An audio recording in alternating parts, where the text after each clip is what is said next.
যেই দুইটা ডিজাইন আমার মাথায় ঘুরতেছিল তার মধ্যে এইটা একটা। আমি প্রথমে ভাবছিলাম একটা গজ কাপড় কিনা লেহেঙ্গা বানাবো, তারপরে 3,000 4,000 টাকার ফুল কিনা লাগাই দিব। কিন্তু প্রথমে আমি 3,000 টাকার গজ কাপড় কিনে আনছিলাম, ফুল দেখে অর্ধেক হয়েছে। পরে 4,000 টাকার ফুল কিনে আনছি, এই দেখেন এতটুকু শুধু আছে এখন ফুল, এখনো পুরা লেহেঙ্গা মানে অর্ধেক এখনো বাকি। এই যে আরো অনেক দাম বাকি দেখেন। তো টোটাল 7,000 টাকা শুধু ফুলই লাগছে। এখন পুরাই বাজেট আমার বাইরে চলে গেছে। আমি ভাবি নাই যে এত টাকা খরচ হবে, তো পুরাই বাজেটের বাইরে। আর নিজের কষ্ট তো আলাদাই। আবার এই যে গ্লু দেখেন, 700 টাকা শুধু গ্লুই লাগছে, 2 বক্স গ্লু আমার শেষ। এই যে 2টা আছে। এই জামাটা পরতে মানে অনেক কষ্ট হইতেছে। লামিয়া আধা ঘন্টা এই ফুলটা প্রথমে কাপড় থেকে কাইটা তারপরে ঘাম দিয়ে বসাইতে হয়। তো লামিয়া প্রথমে 5টা ফুল কাটছে, আধা ঘন্টায় 5টা ফুল কাটছে।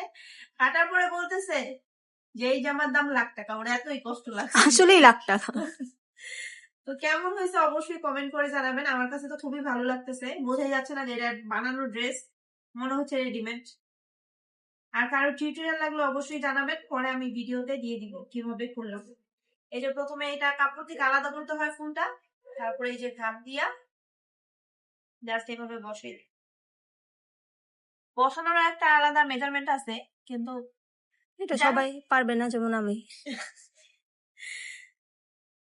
আজকের মধ্যে এই পর্যন্ত। সবাই ভালো থাকবেন, আর কেমন হচ্ছে অবশ্যই কমেন্ট করে জানাবেন। Bye bye.